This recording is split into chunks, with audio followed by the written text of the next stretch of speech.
My name is Daniel Mumo. I've worked as a wildlife ranger in Tsavo East National Park, Kenya, for 14 years.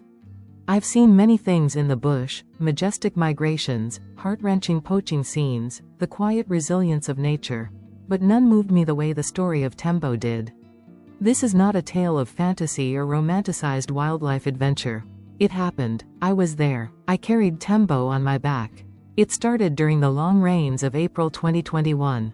The plains of Tsavo had been bone dry for months, but when the sky finally broke, it did so with a vengeance. For days the wind howled and rain poured down in relentless sheets, cutting visibility to almost nothing. Flash floods turned seasonal rivers into raging torrents. Even the seasoned elephant matriarchs, ancient with knowledge passed from generation to generation, huddled their herds tightly, guiding them to higher ground. On the third night of the storm, I was on duty at the Ithumba Ranger Post. We had already received a report of a lioness stuck in a gully, and we were organizing a rescue with the KWS, Kenya Wildlife Service, veterinary unit. Just before dawn, our patrol team picked up a distress signal from a tracker collar belonging to a known elephant matriarch we called Malika. She was part of a well-documented family, regularly spotted moving across the northern Tsavo circuit. The signal didn't make sense. It was erratic, doubling back on itself in unnatural patterns, signs of panic or confusion. And then it stopped moving altogether, settling near the swollen Athi River.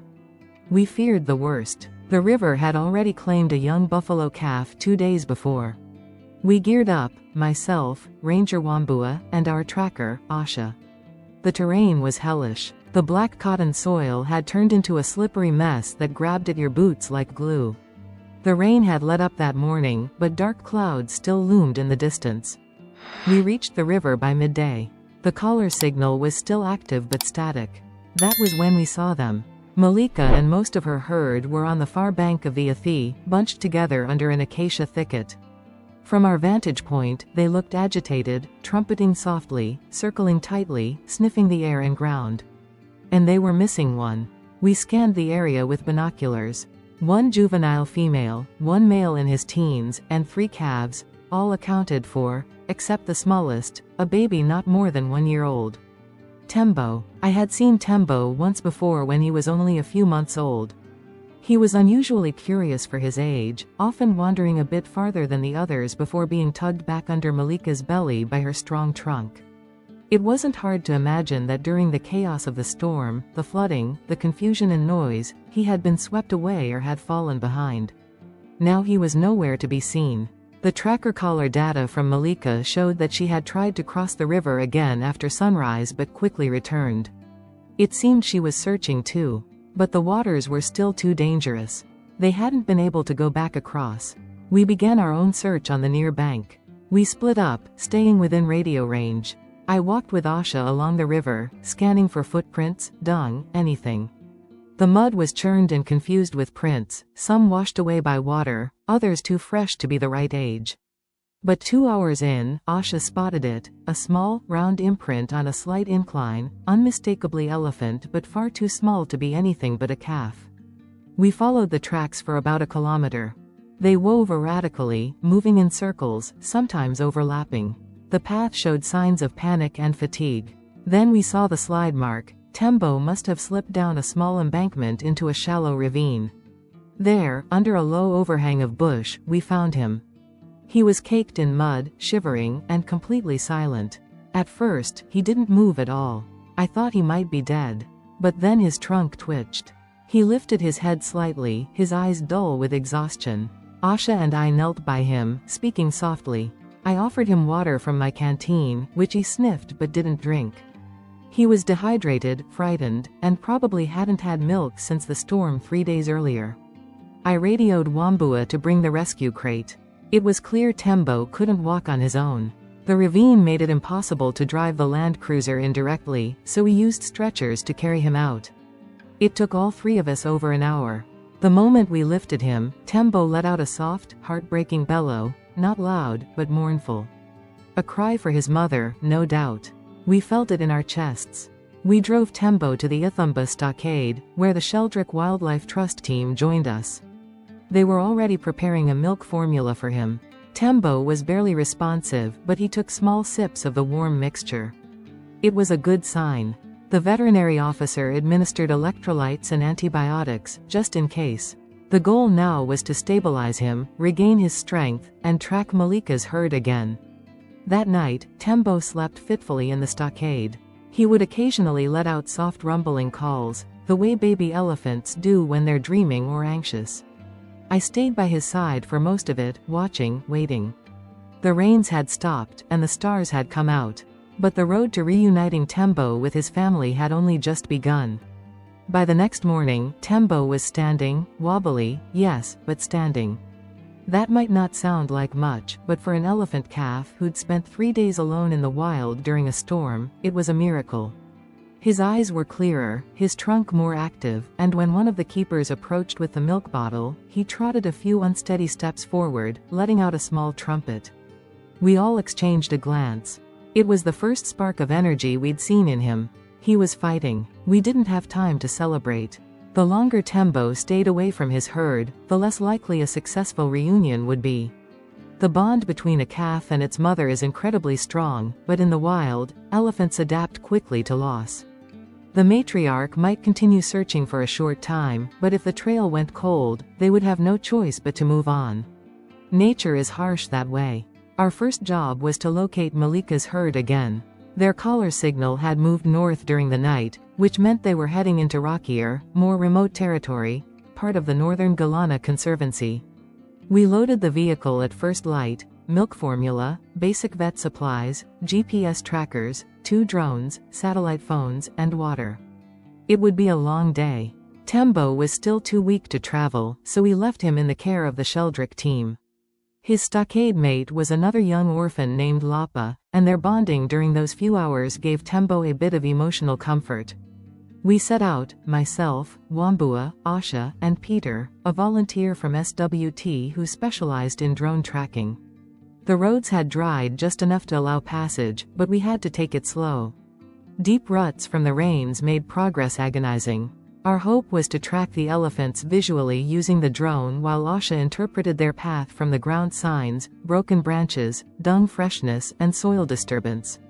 By mid-morning, we reached a ridge that overlooked the basin where the signal had last pinged.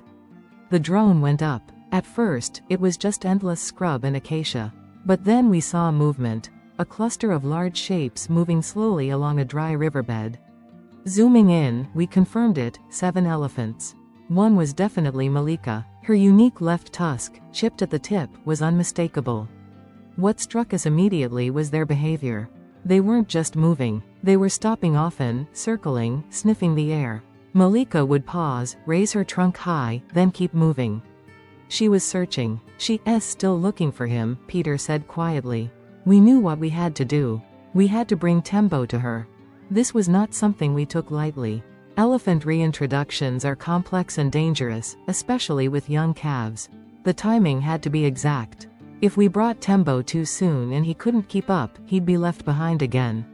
Too late, and the herd would have moved too far for any realistic reunion. We called the stockade and asked for Tembo to be prepped. If he could make the trip, we needed him on site within 6 hours. Back at the stockade, Tembo had finished a full bottle of milk and was walking more confidently. With the vet's approval, he was gently loaded into a crate and driven out under escort. That journey, I'm told, was nerve-wracking. The roads were still unstable, and any sudden jolt could stress the calf. But Tembo handled it. According to Wanjira, the SWT caregiver riding with him, he kept pushing his trunk through the crate slats every time he heard her voice. By late afternoon, Tembo had arrived at our forward camp, a small shaded clearing about 2 kilometers from the herd's position. We waited until evening to move. Elephants are more relaxed in the cooler hours, and visibility is better for us. Tembo walked beside me, flanked by Asha and Wanjira. No crates, no ropes, just gentle nudging and quiet words. The ground was soft, and the air was still, holding that scent of recent rain and dry earth. Every few meters, Tembo would stop and sniff the wind. His ears were lifted, his steps more certain. He was picking up something. When we were within 400 meters, we slowed down. Wambua went ahead to locate the herd. He radioed back. they're still in the clearing. Malika's at the center. They recom. We approached carefully, keeping Tembo just behind a low thicket while we observed. The elephants were resting, some dusting themselves with soil, others grazing lazily. Malika was alert. She kept raising her head and looking in our direction. Then, in a moment I'll never forget, Tembo let out a long, deep rumble. It was quiet at first, then grew. Not a trumpet, not a scream, just a low, vibrating hum that echoed across the bush. Malika froze. Her ears widened. She turned sharply and rumbled back. Then, she moved. There was no hesitation. She broke away from the group, walked quickly, then trotted toward us. We stepped aside. Tembo's legs trembled slightly, but he took off, first slowly, then at a clumsy run, letting out a series of high-pitched trumpets. Malika met him halfway. What happened next was indescribable.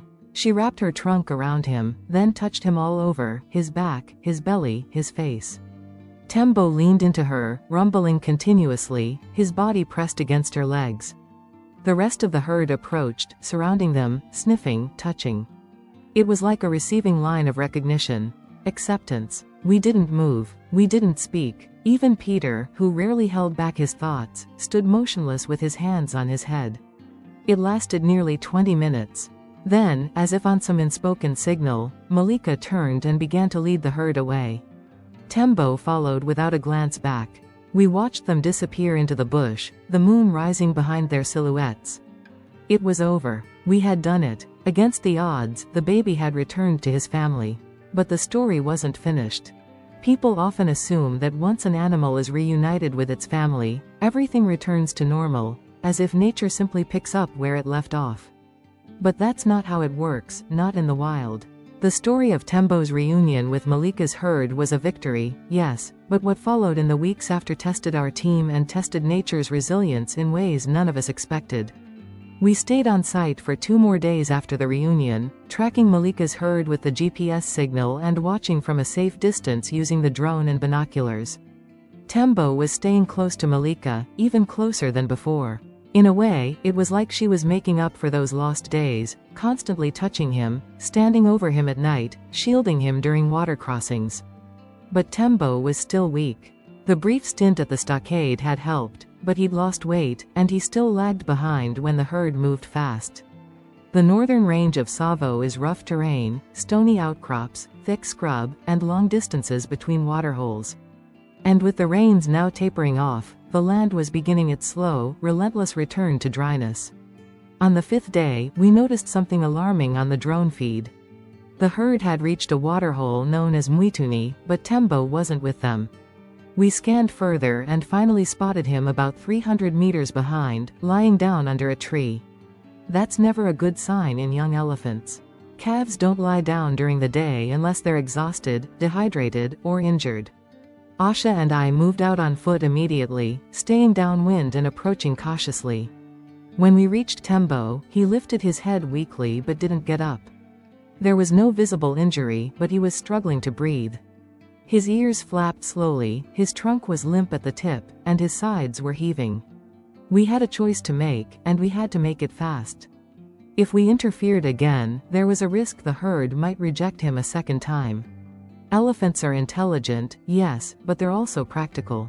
A calf that can't keep up puts the whole group in danger, especially in dry season when competition for resources intensifies. But if we didn't intervene, he could die. We called in the vet unit. They were already en route with IV fluids and nutritional supplements. With the helicopter grounded for repairs, we had to rely on ground transport. It took 3 hours before the medical team arrived. During that time, Malika came back. We were stunned. She had left the herd at the waterhole and returned to Tembo alone, walking directly to him. We stepped back into the brush. She stood beside him, touching his side, then reached into the acacia tree above and broke off leafy branches, dropping them beside him. She was trying to feed him. That moment, it told us everything. She wasn't giving up on him. When the vet arrived, we darted Tembo with a mild sedative and administered fluids subcutaneously. Malika didn't run. She didn't charge. She stood nearby, ears wide, alert but not aggressive. That level of tolerance is rare and told us just how strong their bond had become. Over the next 3 hours, Tembo's breathing normalized. He began trying to stand, though he still needed support. We faced another decision. Do we remove him again for full rehabilitation, or do we risk letting him stay and monitoring from afar? The vet leaned on experience. Let him stay, he said. But keep the support close. He's not done yet. And so we did. For the next 6 days, we rotated rangers and SWT staff on 24-hour surveillance. We tracked the herd from a distance, pre-positioned water drums near their likely movement corridors, and supplemented Tembo's nutrition discreetly, dropping milk-soaked pellets in places we knew he'd find them. The idea was not to interfere with the natural dynamics but to give him a chance to rebuild his strength without removing him again. And he responded. Each day, Tembo walked a little farther. He fed longer. He began to play again, tentatively at first, nudging a stick with his trunk, then more confidently, chasing guinea fowl and dust bathing beside his half-siblings. The swelling under his belly faded. His eyes regained that brightness we'd seen the day he took his first bottle at the stockade. Then came the moment we knew it was over, the moment he was truly back. We were watching from a rise above a dry riverbed when Tembo suddenly dashed forward toward a puddle left behind by the rains. The herd was moving in single file, but Tembo broke rank and plunged into the water, splashing and trumpeting wildly. Malika turned to look, then walked in and joined him, followed by 2 other calves. The play went on for nearly 10 minutes, pure, chaotic joy. No sign of fatigue, no hesitance, just Tembo being Tembo. After that, we began drawing back. We stopped the food drops. We shut down the constant surveillance. We let nature resume its course. Weeks passed, then months. Every few weeks, we received GPS updates from Malika's collar and drone confirmations. Tembo was still with them. He had grown, filled out, become stronger. By December, he was indistinguishable from any other calf his age in the herd. That December, I visited the Uthumba stockade again. Lapa, the young orphan who had comforted Tembo during those early hours, was still there, waiting his turn to return to the wild. I stood at the edge of the fence, watching him suckle from a bottle and roll in the dust. I thought of Tembo, far off in the bush, and how close we had come to losing him. People often ask me if animals remember us. I don't know. I doubt Tembo would recognize me now. But that doesn't matter. We remember him, because Tembo's story is not just about an elephant. It's about what's possible when humans choose compassion over convenience. When we fight for one life, even when the odds are stacked. When we step back and let nature do what it was meant to do, but step forward when it needs us most. I still think about that first night in the rain, when we found him alone in the ravine, cold and barely breathing. And then I remember the last time I saw him, charging through the bush, ears flapping, strong and wild. Where he belongs.